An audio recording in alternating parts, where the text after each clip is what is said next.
Evet, Ayhan Kıcır'la bu bölümde de yolculuğumuz devam ediyor. Yine aracına bindik, yola çıktık. Keyifli bir seyahatte sohbete devam edeceğiz. Ayhan, önce şunu söyleyeyim. Seninle seyahat etmek çok keyifli. Teşekkür ederim abi. Aracı o kadar güzel akıcı kullanıyorsun ki hiç yanda otururken yorulmuyorum. Etrafı seyretmek, bu yukarıda olmak, bu duygu da çok güzel. Tabii biz otomobil kullanırken kendimizi aşağıda çok küçük hissediyoruz. Evet. Burada o heybeti gerçekten daha iyi yaşıyorsun. Şimdi Ayhan, İlk bölümde bize anlatmıştın. Orijinal parça kullanıyorum, yetkili servise gidiyorum.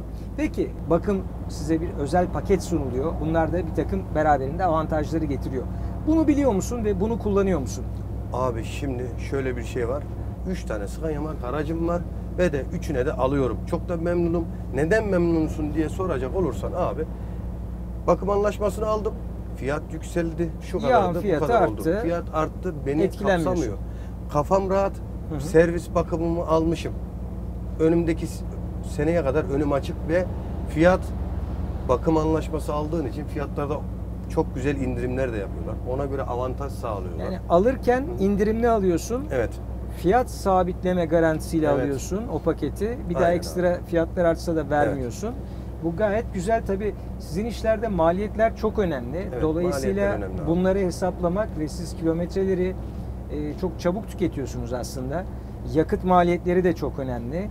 Peki Scania'da bakımları doğru yaptırdığında bu sana nasıl avantajlar sağlıyor? Yani kendine göre bir hesap yaptığında yıllık maliyette sana destek oluyor mu bu? Oluyor, bakım anlaşmaları, az yakmak, doğru filtreyi kullanmak, yakıt tüketimini azaltması. Abi doğru filtreyi kullanmak, parçayı kullanmak her zaman yatırımdır. Hı hı.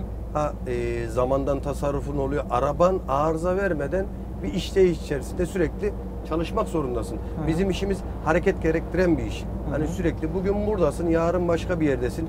Sana aksiliğe yer yok bu meslekte abi. Hı-hı. Yani en az düzeye indirmek zorundasın. Bir ikincisi, Hı-hı. arabayı sürekli servis bakımlı aracın. Ne oluyor? Yarın bir gün satarken, ikinci ele düşerken adam diyor ki, kardeşim nerede yaptırdın? Örnek veriyorum, motor yaptırdın. Ben serviste yaptırdım.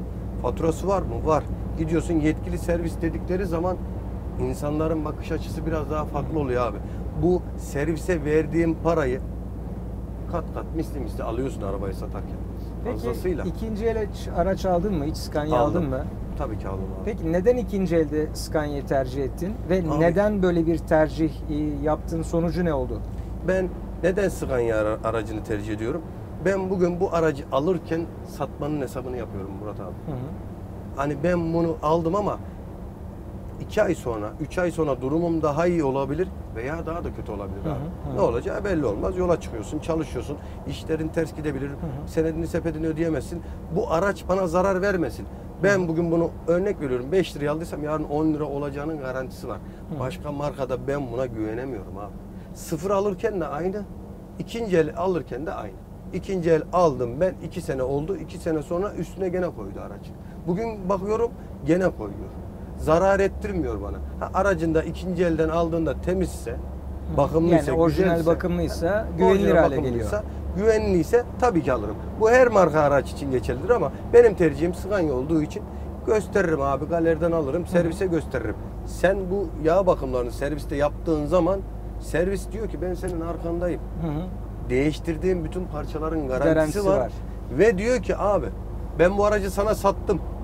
Sattım ama ben buradayım. Ben gitmedim bir yere. Sana diyor bu aracı sattım, sıfır araç verdim.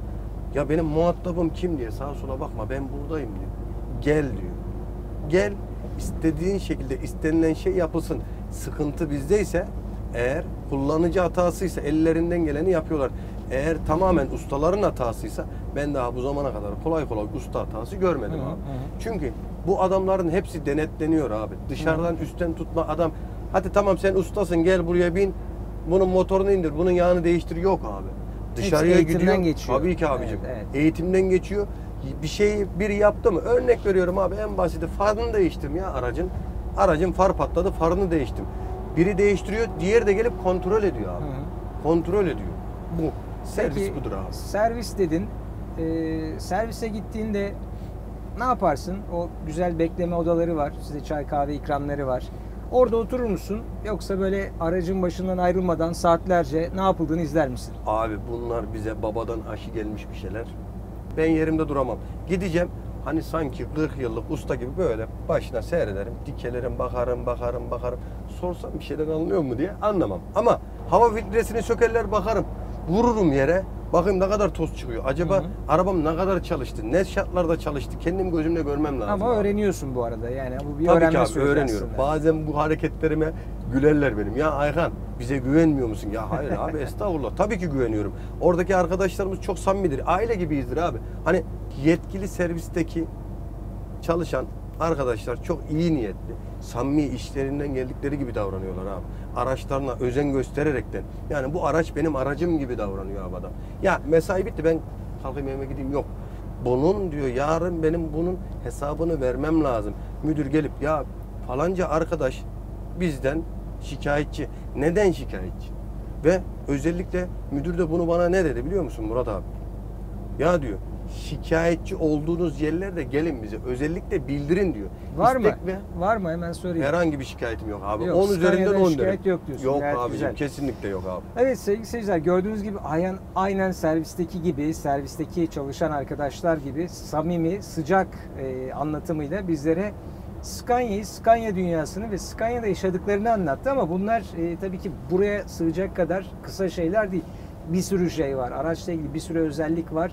Bir sürü hikaye var, anılar var.